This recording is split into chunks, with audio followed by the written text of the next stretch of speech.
Nagsagawa ng mock election sa Lanao del Sur, Marawi at Tawi-Tawi ang COMELEC bilang paghahanda sa kauna-unahang Bangsamoro Parliamentary Elections. Ang transmission hanggang canvassing ng mga boto, inabot lang ng nasa 30 minuto. Nakatutok si Marisol Abduraman. Pagkakumpirma ng pangalan sa voters list, agad bumoto ang mga taga-Butig Lanao del Sur kaninang umaga. Matapos ang ilang minuto lang, natanggap na ng makina ang mga boto. Ito ang mock election para sa kauna-unahang Bangsamoro Parliamentary Election sa Oktubre. Upang makapag-adjust ang COMELEC, ano pa yung mga dapat na kulang, ano yung mga dapat pang baguhin. Sa obserbasyon ng COMELEC, 2 hanggang 3 minuto ang pagboto. Para pagdating ng totoong butuhan, alam mo na yung gagawin mo. The regular election is mahaba yung now kokonti lang yung pagpipilian.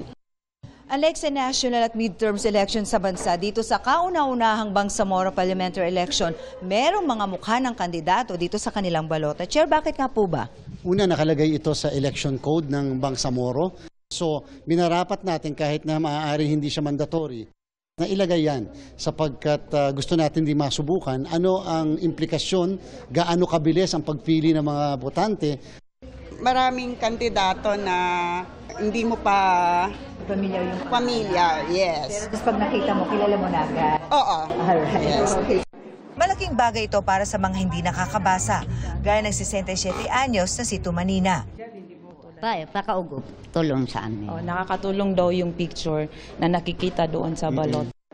Kasama ng COMELEC ang election watchdog na Parish Pastoral Council for Responsible Voting o PPCRV. Maayos naman yung flow at napakaganda ng suporta ng mga different agencies, kapulisan, kasundaluhan. Bagamat may mga hamon, umaasa ang COMELEC na magiging mapayapa at maayos ang gagawing kauna-unahang Bangsamoro Parliamentary Election. Mula rito sa Butig, Lanao del Sur, Marisol Abduraman, nakatutok 24 oras.